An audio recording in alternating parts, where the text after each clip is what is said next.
Welcome to Ashi Tunes. पूरी पूरी पूरी, गर्मा गर्म पूरी पूरी। जैसे ही आदमी पूरी से भरा परात लिए लाइन में आगे बढ़ता है, तभी ठंड से ठिठुरता गरीब शंकर अपनी पत्तल बढ़ाकर कहता है, अरे भाई, थोड़ी सब्जी और 2 पूरी डालना। जैसे वो आदमी पूरी देने लगता है, तभी पगड़ी पहने अमीर लालचंद वहां आकर उसे रोकते हुए कहता है, अरे ओ बिरजू, कोई जरूरत नहीं है इसको और पूरी देने की। क्यों रे शंकर, शर्म लाज सब धोकर पी गया है क्या?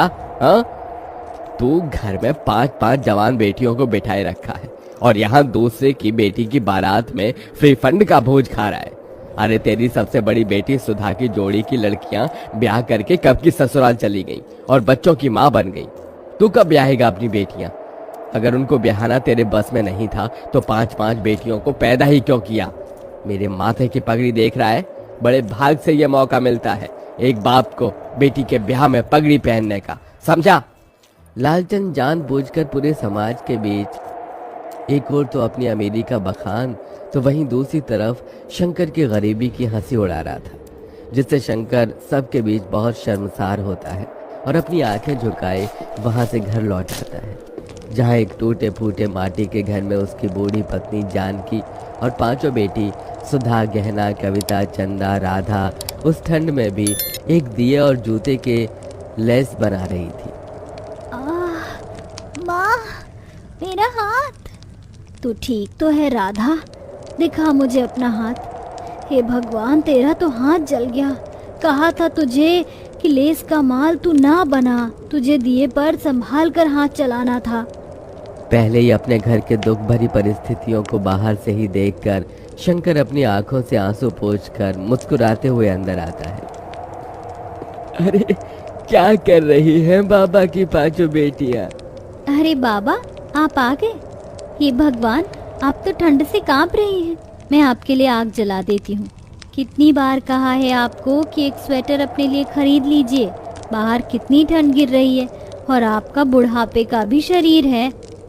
तभी दुखमन से शंकर ने कहा, चिंता मत कर मेरी लाडो, तुम 5 को ब्याहने से पहले नहीं मरोगा। जब तक तुम 5 की विदाई नहीं हो जाती, मेरे प्राणों को भी कहाँ मुक्ति मिलेगी। एक बार तुम 5 की विदाई कर दो, फिर चाहे मेरी मिट्टी उठ जाए। ये सुनकर गरीब शंकर की 5 बेटियों की आंखों आंसुओं से भर जाती हैं। भगवान के लिए फिर कभी अपने मुंह से ऐसी बात मत निकालना बाबूजी। आपके सिवा माँ और हम 5 का इस दुनिया में है ही कौन? तभी जानकी खाना परोसती है और शंकर अपने हाथों से अपनी 5 बेटियों को खिलाता है। शंकर के पास धन दौलत नहीं थी, मगर वो दिलदार आदमी था। शंकर को हमेशा अपनी 5 बेटियों की शादी और उनकी विदाई की ही चिंता लगी रहती, क्योंकि कोई भी उसे रिश्ता नहीं जोड़ना चाहता था। और कई दफ़ा रिश्ते वाले देखने भी आते तो उसका गरीब घर द्वार देखकर चौखट से ही लौट जाते। ऐसे ही दिन बीतते हैं और शंकर का दूर का रिश्तेदार उसे एक रिश्ता बताता है। जानकी, कल सुधा चंदा को लड़के वाले देखने आ रहे हैं, उन्हें तैयार कर देना। मेरे एक मित्र हैं, उन्होंने ही ये रिश्ता बताया है। ईश्वर करे कि बात बन जाए तो इन दोनों के हाथ जल्दी पीले कर दूंगा। धीरे धीरे करके ही तो अपनी बेटियों का भार उतार पाऊंगा। अगले दिन रमा देवी शंकर की बेटियों को देखने आती है। आइए आइए बहन जी, आपका ही इंतजार था, यहाँ बैठिए। अरे जानकी बिटिया, उसको ले आना।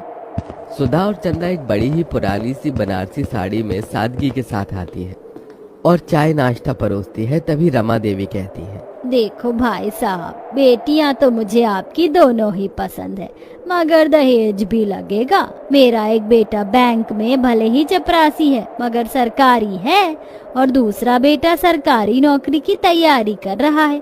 दोनों का ज्यादा नहीं तो 10 लाख दे दीजिए। दहेज की बड़ी रकम सुनकर गरीब शंकर चिंता में आ जाता है। माफ कीजिएगा बहन जी, मैं इतना तो नहीं दे पाऊंगा। एक बेटी होती तो जोड़ जाड़ कर कहीं से भी पैसे भी दे देता, मगर मेरी 2 बेटियों के बाद 3 बेटी और हैं ब्याहने को। मगर ये इस गरीब पिता की जुबान है, मुझसे जितना बन पड़ेगा मैं दूंगा। मैं दोनों के लिए 5 लाख तक दहेज दे दूंगा, और फिर बारात का खर्चा भी तो देखना है।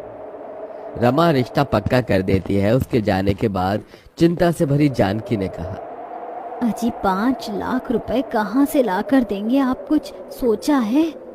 अरे खेत बेच दूंगा जानकी, 4-5 लाख रुपए तो मिल जाएंगे। कम से कम मेरी 2 बेटियों की विदाई तो हो जाएगी। लेकिन बाबा, खेत बेच दोगे तो खेती कहाँ करोगे? मजदूरी कर लूंगा। वैसे भी गरीब लोग लेबर माटी में लगे हुए हैं। बस तुम 5 अपने घर द्वार चली जाओ। बेटी की विदाई के लिए मजबूर होकर शंकर अपना खेत बेच देता है, जिसके बदले उसे केवल 2 लाख ही मिलते हैं। पैसे कम पड़ने पर वो अपना घर भी गिरवी रखकर दहेज और बारात का सारा इंतजाम करता है। रमा बारात लेके आती तो है। सभी बाराती ठंड के गर्म कोट, जैकेट, स्वेटर पहने आते हैं, तो वहीं गरीब शंकर धोती और पतले पुराने से कुर्ते, जो कि जगह जगह से फटा होता है, उसमें ठिठुरता हुआ हाथ जोड़े बारातियों का स्वागत करता है। मगर एकदम से रमा की शर्त पलट जाती है। अरे रमा जी, आपने मुझे वचन दिया था, आप ऐसे कैसे बात से मुकर रही हैं? देखो भाई, 10 लाख रुपए से दहेज का 1 पैसा कम नहीं लगेगा। अगर तुम दे सकते हो तो कहो, नहीं तो बारात वापस लेकर जाते हैं। शंकर डबडबाई आंखों से मंडप में दुल्हन बनी बैठी अपनी बेटी को देखकर अपनी पगड़ी उतारकर रमा के पैरों में रख देता है। मैंने अपनी इज्जत आपके पैरों में रख दी है, दया कीजिए। अगर ये शादी नहीं हुई तो लोग मुझे और मेरी बेटियों को जीने नहीं देंगे। रमा पगड़ी को पैर मारकर चली जाती है, तो वहीं समाज भी शंकर पर थू थू करने लगता है। तो वहीं कुछ दिन बाद कर्जदार भी उसका घर तक छीन लेते हैं, और अब शंकर अपनी पत्नी और 5 बेटियों के साथ ठंड में सड़कों पर भटकने लगता है, और सब एक कचरेदान के पास आकर पाइपलाइन में रहने लगते हैं। अगले दिन शंकर ठंड में भी काम ढूंढने निकल पड़ता है। बाबूजी, आप कहाँ जा रहे हैं? काम ढूंढने जा रहा हूँ। मगर बाबा, बाहर इतनी ठंड गिर रही है। अगर ठंड देखूंगा तो जीवन भर भी इस गरीबी में तुम 5 की विदाई नहीं कर सकूंगा। पिताजी, अब हम 5 भी आपके साथ मेहनत करेंगे। जब इस भयंकर ठंड में बूढ़े होकर आप काम करेंगे तो हम जवान होकर क्यों नहीं? थोड़ी दूर जाने के बाद शंकर को सड़क बनाने में काम मिलता है, जहां मजदूरों की जरूरत होती है। अब शंकर और उसकी बेटी कड़कड़ाती ठंड में मेहनत करने लगती है। तभी एक दिन ठंड से सड़क पर बहुत कुहासा छाया होता है, जिससे एक महंगी गाड़ी आगे आकर खंबे से टकरा जाती है। 5 बहनें आकर गाड़ी में से एक औरत को निकालती हैं। दीदी, इन माँ जी के सर से तो खून बह रहा है, इन्हें पट्टी बांधनी होगी। चंदा, चल इन्हें घर ले चलते हैं। शंकर का परिवार अंजना की बहुत देखभाल करता है। वहीं बातों बातों में शंकर अपना दुख उससे बांटता है। और फिर, भाई साहब, भगवान ने आपकी 5 बेटियों को मेरे बेटों के लिए ही बनाया है। मैं इन्हें अपने घर की बहू बनाना चाहती हूँ। ये सुनकर शंकर की आंखों से खुशी के आंसू छलक पड़े। बहन जी, मैंने कभी सपने में भी नहीं सोचा था कि मेरी 5 बेटियों का रिश्ता इतने बड़े घर द्वार में लगेगा। बहुत ही ऊंचा भाग्य है तुम्हारा मेरी बच्चियों, जो अंजना जी ने तुम 5 को पसंद किया है। मगर मुझ गरीब के पास देने को दहेज नहीं बहन जी। मेरी 5 बेटियां ही मेरे जीवन भर की पूंजी है। भाई साहब, आप बस अपनी बेटियों को एक जोड़े में विदा कर दीजिए, मुझे और कुछ नहीं चाहिए। थोड़े ही दिन बाद शंकर अपनी बेटियों की विदाई की तैयारी में लग जाता है। वो कड़ाके की ठंड में कांपता ठिठुरता कचरेदान को साफ करके वहां मड़वा बनाता है, और खाने पीने शुद्ध बुद्ध विसार कर खुद को मेहनत में झोंक देता है, और 2 पैसे ज्यादा कमाने के लिए गीली रेत बालू उठाकर मिले पैसे से 5 की शादी का जोड़ा खरीद कर लाता है। शादी का दिन आ जाता है। बड़े धूमधाम से अंजना बारात लेकर आती है। आंखों में आंसू भरकर शंकर कहता है, देखो जानकी, हमारी 5 बेटियों की बारात आई है, आज उनकी विदाई है। आपने अपने पिता होने का फर्ज पूरा किया जी। इसके बाद जानकी और शंकर उन 5 का कन्यादान कर देते हैं और विदाई का पल आ जाता है। तभी, ये लो मेरी बच्चियों, ये चावल पीछे को फेंक कर आगे बढ़ो। एक एक पैर बढ़ाती हुई पांचों चावल पीछे जानकी की झोली में गिराती हैं और फिर अपने पिता के गले लगकर फूट फूट कर रोती हैं। बाबूजी, आपने हम पांचों की विदाई के लिए बड़ा तप किया है। देखिए, आज हम विदा हो रही हैं। अपना ख्याल रखिएगा।